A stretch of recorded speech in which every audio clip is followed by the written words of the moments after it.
भारतीय तांत्रिक परंपरा में वेताल और भैरव सिद्धि का उल्लेख कालिका पुराण जैसे प्राचीन ग्रंथों में मिलता है।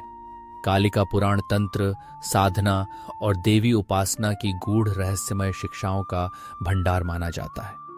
वेताल सिद्धि साधक को अलौकिक ज्ञान, निगूढ़ तांत्रिक शक्तियां और अदृश्य जगत के रहस्यों की प्राप्ति दिलाती है, जबकि भैरव सिद्धि भगवान भैरव की गुप्त उपासना से प्राप्त एकांगी, निर्भय और दिव्य शक्तियों का अधिग्रहण है।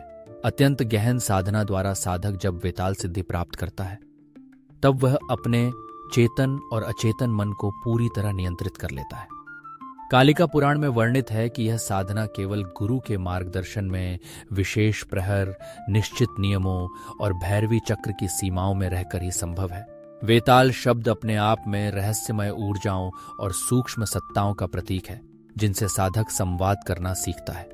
ऐसी मान्यता है कि वेताल सिद्ध होकर साधक को भविष्यवाणी, तंत्र मंत्र पर अद्वितीय अधिकार और यहाँ तक कि अपने जीवन मरण के चक्र को भी किसी हद तक मोड़ने की शक्ति मिलती है।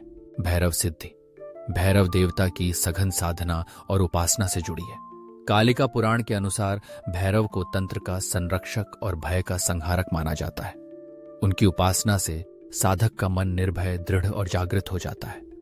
भैरव सिद्धि वह स्थिति है जहां साधक को भौतिक और आध्यात्मिक दोनों क्षेत्रों का अपूर्व संतुलन और स्वामित्व प्राप्त होता है।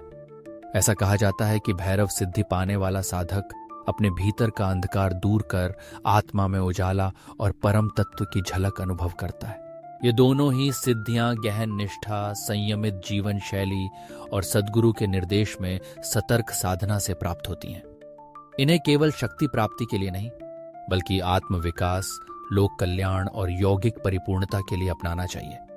कालिका पुराण इस विषय में स्पष्ट करता है कि बिना उपयुक्त पात्रता और शुद्धता के इन रहस्यमय साधनाओं में प्रवेश करना साधक के लिए संकटकारी भी हो सकता है।